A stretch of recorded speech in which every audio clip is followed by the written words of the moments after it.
네, 반갑습니다. 주식닥터입니다. 오늘 살펴볼 내용은 수많은 수소차 관련주들 중에서 저희가 탑픽으로 보고 있는 종목들, 정말 수소차 테마가 정신없이 혼돈이 이뤄지는 상황에서도 결국 살아남는 기업이 어디일까, 이에 대해서 5종목 정도 추려봤습니다. 먼저 저희 주관적인 의견이라는 점 참고하시고 영상 봐주시면 감사하겠습니다. 우선 수소차 지금 조금 끝물 아니야? 이런 질문들도 많이 주시는데, 끝물이라뇨? 아직 제대로 시작도 안 한 상태인데요. 수소차 관련주들 주가가 최근에 조금 시장의 관심도가 떨어지면서 침체 기록에 있었던 것도 맞지만, 그렇다고 주가가 완전히 저평가다 이런 수준은 아니죠. 애매하다, 이게 정답일 텐데, 분명히 말씀드리지만 수소차, 수소산업은 국내 증시의 중심 테마, 중심 산업군으로 갈 수밖에 없는 상황이다, 이렇게 말씀드리면서 저희가 관심 갖고 보는 기업들 안내하고자 합니다. 자, 수소차, 특히 연료전지 스택에 포함되는 부품들의 서플라이 체인만 본다 하더라도 참 정신이 없죠. 이렇게나 많은데, 우리가 살펴볼 부분은 크게 두 가지예요. 첫 번째, 대체가 불가능한 품목을 가지고 있느냐, 그리고 국산화, 내재화가 이뤄지는 품목을 다루는 기업이냐. 사실 수많은 수소차 부품주들이 있지만 따지고 보면 굳이 꼭 이 기업만이 대안은 아닌데 라는 품목도 은근히 많아요. 일단 그런 종목은 제외하고 천천히 살펴보자면, 우선 저희는 효성첨단 소재 집중합니다. 수소차 관련 소재 부분은 단연 탄소섬유, 탄소섬유라고 보고 있는데, 우선 탄소섬유는 이렇게 수소차 관련해서 뿐만 아니라, 수소차뿐만 아니라 수소 경제에 있어서 핵심이 되는 소재죠. 항공기나 자동차, 골프차 등 이 다양한 알루미늄 대체재로 사용되고 있는데, 수소차에는 고압 수소 탱크와 연료전지 스택 안에 GDL에 주로 사용되고 있어요. 수소를 저장하기 위해서는 강도뿐만 아니라 탄성도 동시에 필요한데, 이 탄소 섬유는 강도와 탄성 모두 일반 철의 10배 수준입니다. 수소 저장용뿐만 아니라 알루미늄이 사용되는 산업군에는 모두 대체가 가능해요. 꼭 수소차에만 집중하지 않아도 이 탄소섬유의 활용 범위는 매우 높다는 겁니다. 따라서 앞으로 수소 경제의 주도권을 잡고자 한다면 이 탄소섬유에 대한 경쟁력은 필수인데, 현실적으로 지금까지 일본이 주도하고 있어요. 일본이 주도하고 있지만 소재 물성을 빠르게 올리기 위한 국산화가 활발한 상황입니다. 무엇보다 보시면 아시겠지만 이 소재 중에서 가장 비싸요. 탄소섬유가 월등히 비싸요. 당연히 이 탄소섬유로 수소 저장용에 사용해야 하는데, 울며 겨자 먹기로 비싼 값 주고 일본산에 현재 의지하고 있는 상태죠. 이러한 탄소섬유에 대한 국산화 관련된 국내 유일의 기업은 바로 지금 우리가 보고 있는 효성첨단 소재입니다. 자, 원래는 이게 탄소섬유 만드는 데가 개발을 하고자 했던 데가 뭐 태광산업이랑 여러 업체들이 개발을 시도했었는데, 현재 남은 기업이 유일하게 효성첨단 소재예요. 물론 탄소섬유 기술력은 현재까지 일본이 압도적인 상황은 맞지만 결국 수소 관련 소재의 핵심은 탄소섬유이고, 지금 정부가 강력한 국산화 드라이브의 중심이 될 소재이기도 한 게 탄소섬유인데, 보시면 여기 연료전지 스택의 구조 안에 이 GDL 이라고 있는데, 이게 엄밀히 말하면 가스 확산층이에요. 그러니까 가스의 밀접도를 압축시켜 놓은 거다, 이렇게 이해하시면 되고, 당연히 중요한 부분인데 현재 일본의 도레이 첨단 소재가 거의 독점하고 있는 상황이에요. 이 외에도 탄소섬유가 적용되는 부품은 여기 보시면 참 연료전지 스택뿐만 아니라 수소 탱크에도 사용이 되고 스택 프레임에도 사용이 되고 굉장히 다양하죠. 지금은 분명히 말씀드리면, 지금은 걸음만 단계여도 결국은 수소 차뿐만 아니라 수소 산업 중심에 오를 수밖에 결국 살아남을 기업 중 하나라는 점 저희는 보고 있는 것이고, 이 외에 효성첨단 소재의 다른 제품군, 뭐 타이어 코어나 아라미드 소재, 스판덱스, 이러한 부분은 이번 시간에서는 넘어갈게요. 이 부분은 효성첨단 소재의 개별적인 영상에서 자세히 다루도록 하겠고, 그래도 효성첨단 소재 타이어 코어는 전세계 시장의 40%를 점유한 기업이라는 점, 이것도 아시면 좋겠고, 자, 바로 차트 한번 바로 볼게요. 자, 9월 초반까지 상승과 조정 반복하면서도 강하게 추력 나오면서 여기 17만원까지 상회하기도 했었는데, 이후에는 시장의 흐름도 매우 안 좋았죠. 상승분 반납하다가 이때 10월 28일 기점으로 반등 나오고 현재 다시 소폭 고개 내리는 모습인데, 일단 시장의 관심도 문제 같아요. 기업 개별적인 악재는 없죠. 근데 당분간은 아마도 화이자든 모더나든 이러한 코로나 백신 테마주들의 수급이 집중될 것임은 뭐 어쩔 수 없는 부분이고, 이외에 뭐 해운이나 항공 등 산업의 이슈가 발현되는 산업군에 시장의 수급 관심이 옮겨간지라 당장 잡아야 한다 이런 의견은 못 드리겠지만, 13만원, 이 13만원 아래로 내려간다면 정말 매수 관점에서는 베스트인데, 그럴 부분은 지금 딱히 내려갈까? 라는 부분은 확신은 없고, 일단 14만원 아래로 내려온다면 분할 매수 관점에서는 모아가기에 나쁘지 않은 구간이다. 14만원 아래에서는 이렇게 내다보고 있습니다. 목표가는 당연히 전 고점 부근인 17만원을 1차 목표 구간으로 삼고는 있는데, 사실 이 이상을 바라보고 가야 하는 종목으로 분류하고 있죠. 저희도 그렇게 진행하고 있는데 그렇게 바라보고 있습니다.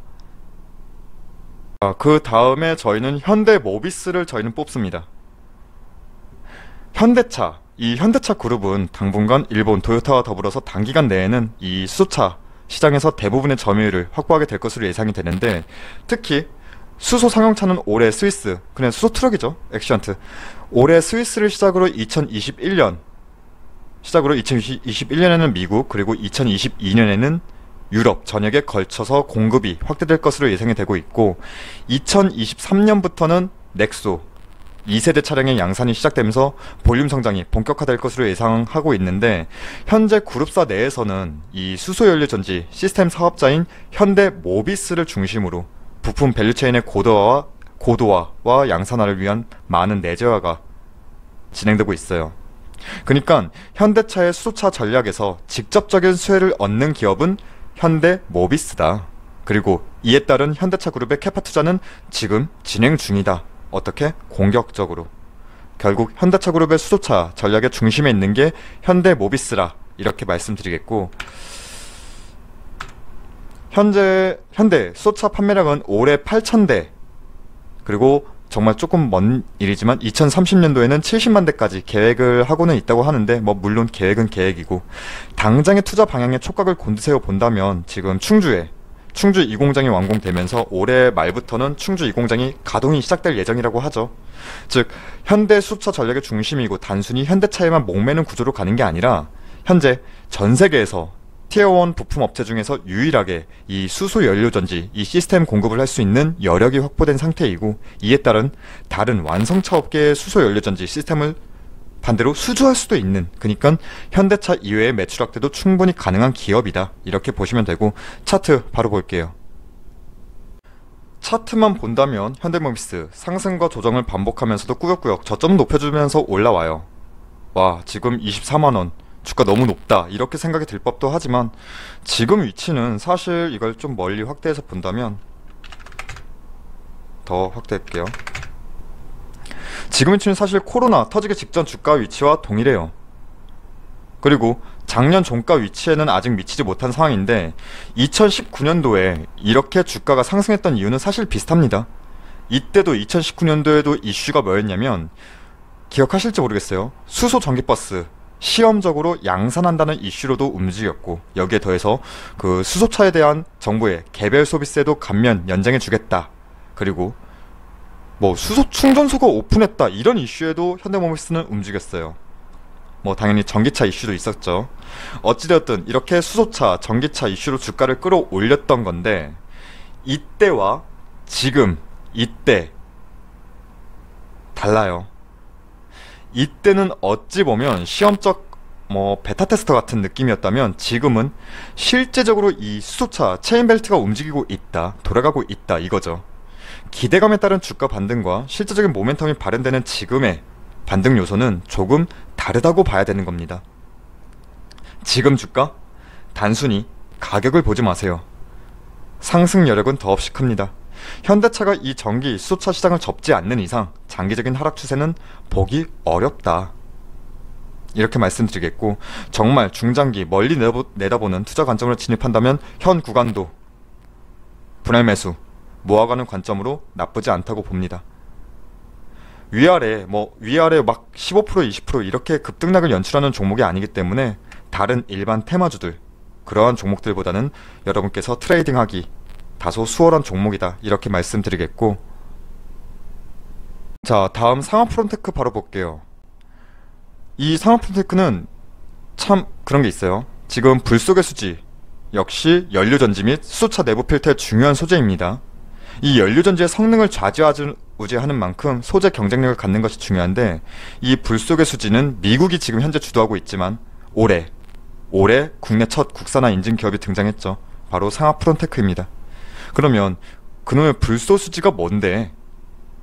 궁금해하실 텐데, 그냥 있는 그대로 풀자면 내약품성과 내열성, 윤활성이 특히 우수한 불소를 함유한 엔지니어링 플라스틱을 말한다고 하는데, 쉽게 이해하세요. 쉽게 말해서 일반 플라스틱류보다 우수한 특성을 가지고 있어서 이게 뭐 여러 군데 적용될 수도 있겠지만 특히 첨단 기계 산업에 사용되는 플라스틱이다, 엄청 뛰어난 플라스틱이다, 이렇게 이해하세요.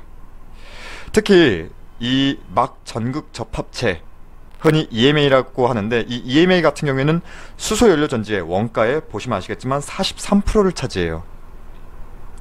수소 연료 전지의 원가의 43%를 차지해요. 가장 많이 차지해요. 이 EMA가 또 뭐냐면, 이 연료 전지 안에서 그 수소와 산소가 막 치고받고 화학적 반응을 이끌어내서 결국에는 전기 에너지로 변환시키는 역할을 하는 접합체라 보시면 되는데, 여기서 그냥 이것도 쉽게 이해하시면 수소차에서 핵심 소재인 여기서 만들어진 전기 에너지 가지고 수소차가 굴러간다, 이렇게 생각하시면 돼요. 여기서 수소차에서 핵심 소재인 불 속의 EMA를 국산화한 기업이 상하프론테크다. 현재 멤브레인 소재인 EPTFE에 대한 개발과 특허는 완료가 된 상황이에요. 끝났어요. 현재 자동차용 멤브레인은 미국의 고어사가 지금 독점 공급하고 있는 상황인데, 현대차도 지금 현재 미국 고어사의 멤브레인을 수입하고 있는 상황이에요. 하지만 중요한 건 상하프론테크는 올해 국산화에 성공했고, 지금은 테스트 중이에요. 양산 단계가 아니에요. 테스트 중이죠. 내년부터는 현대차로 테스트 초도 물량이 공급될 겁니다. 현대차도 테스트 해봐야죠. 이게 진짜 먹히나 안 먹히나는 봐야 될 테니까. 테스트 이후에는 별다른 문제가 없다 한다면 2022년 하반기 물량부터는 본격적으로 납품이 시작될 것이다, 이렇게 보는 부분인데, 현대차 입장에서도 국산화 품목을 조금 더 써야겠죠. 수입하는 마진 대비 국내에서 조달받는 세이브되는 금액이 더 클 테니까요. 해서 지금이 아니라 저는 정말 멀리 보면 독점적인 위치를 갖게 될 국내 수차 밸류체인 기업 중 하나로 이 상하프론테크 멀리 내다보면 좋겠다 말씀드리겠고, 차트 짧게 살펴볼게요. 지금 상하프론테크 차트만 본다면 9월과 10월 아주 아찔한 차트 보여줬어요. 사실 웬만한 수소차, 전기차 흐르는 각보다 더 심하게 깎인 것 같기도 해요. 그래도 최근 반등 흐름 보여주면서 올라왔다가 일봉상 60일 이평선 부근에서 다시 고개 숙이는 모습인데, 상하프론테크 급한 매매가 필요치는 않은 종목이라 봐요. 이 정도 하락각을 만들었던 주체가 지금 기관인데, 최근의 기관 1년 매집분만 본다면 1년 매집분은 사실 거의 지금 털어버린 9월과 10월이거든요. 해서 기관의 엄청난 대량 매도 출회를 걱정할 시기는 조금 지났다, 이렇게 보는 부분이고, 적정 매수 타점을 본다면 사실 4만원 아래로 내려와 준다면 분할 매수 모아가는 관점으로 첫 스타트 시점은 나쁘지 않다, 이렇게 보는데, 모르겠네요. 내려올지 안 내려올지. 근데 거의 내려올 것 같기도 한데, 현재 시장의 관심에서 조금 이쪽 수소차, 전기차 섹터가 조금 벗어난지라 4만원 아래로 내려올 수 있다 보고 있고, 내려와 준다면 저는 모아가는 관점으로 철저히 분할 매수해도 좋다 말씀드리겠습니다. 다음 세종공업. 세종공업은 사실 간단해요. 수소 전기차에서 핵심 부품 중 하나가 온도 압력 센서와 금속 분리판인데, 금속 분리판이 뭐냐면 여기 보시면 아시겠지만 연료전지 스택에 공급되는 수소와 산소를 균일하게 뿌려주는 역할을 해요. 분배해준다고 하죠. 그리고 스택에서 생산되는 물과 열을 바깥으로 배출시키는 역할도 합니다. 중요한 부분이죠. 사실 현대차는 현대모비스로부터 이 수소차 전용 스택을 공급받고, 금속 분리판은 현대제철이 만들어서 현대모비스에 공급한 구조였고, 현대모비스가 현대차로 납품하는 구조였는데, 이 현대차가 수소차 생산량이 늘어날 걸 대비하면서 공급처를 세종공업까지 이원화한 것으로 보입니다. 근데 여기서 수소차 한 대당 필요한 금속 분리판 이 금속 분리판만 소요 금액이 100만 원이 넘으니까 수소차 생산량과 비례해서 세종공업에 찍히는 매출 실적도 비례한다고 보는 부분이고, 2030년까지 현대차가 수소차 누적 판매를 거의 8만 대까지 계획한다고 하고, 실제로 양산이 이루어진다면 세종공업 입장에서는 전혀 나쁘지가 않죠. 차트 바로 볼게요. 차트만 본다면 최근에 횡보 그림 만들어가고 있는데, 이 구간에서 나갈 물량, 사실 이 횡보 구간에서는 나갈 물량과 잔존할 물량 구분이 되는 시점이 필요한 것도 맞아요.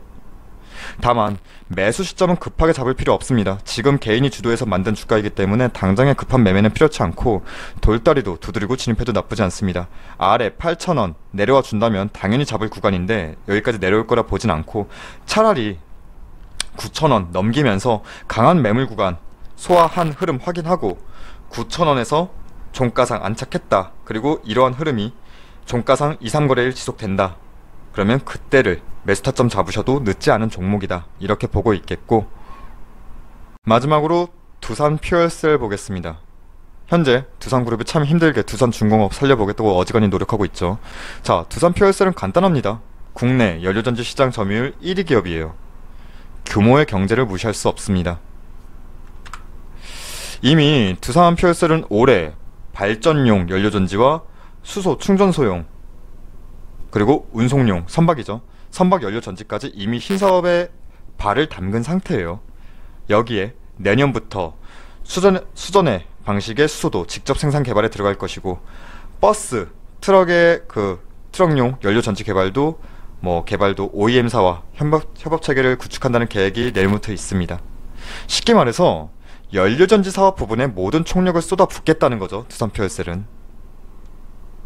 그리고 저희 무료 추천 종목이 궁금하신 분들은 포털사이트 다음에서 저희 주식닥터를 검색해 주셔서 이렇게 저희 홈페이지 들어오시게 된다면, 여기 깜빡거리고 있는 실시간 댓글 리딩, 이 게시판을 통해서 저희가 매일 아침마다 무료 추천 종목을 안내해드리고 있고, 저희가 보통 시초가 단타 매매를 진행하기 때문에 손이 조금은 빠르시고 시간적 여유가 있으신 분들에게 조금 더 도움이 될 듯하고, 안내해드리면서 목표가와 손절가 같이 안내해드리고 있으니까 꼭 확인을 하시고, 오늘의 추천 종목 결과만 짧게 살펴본다면 오늘은 바른손, 한국테크놀로지, 아시아나 IDT 이렇게 시초가 진입해서 세 종목 모두 익절로 마감했습니다. 그리고 저희 홈페이지 무료 회원 가입만 해주셔도 저희가 다양한 혜택 드리고 있으니까 많은 관심과 방문도 부탁드리겠습니다. 그럼 이번 한 주도 고생 많으셨습니다. 감사합니다.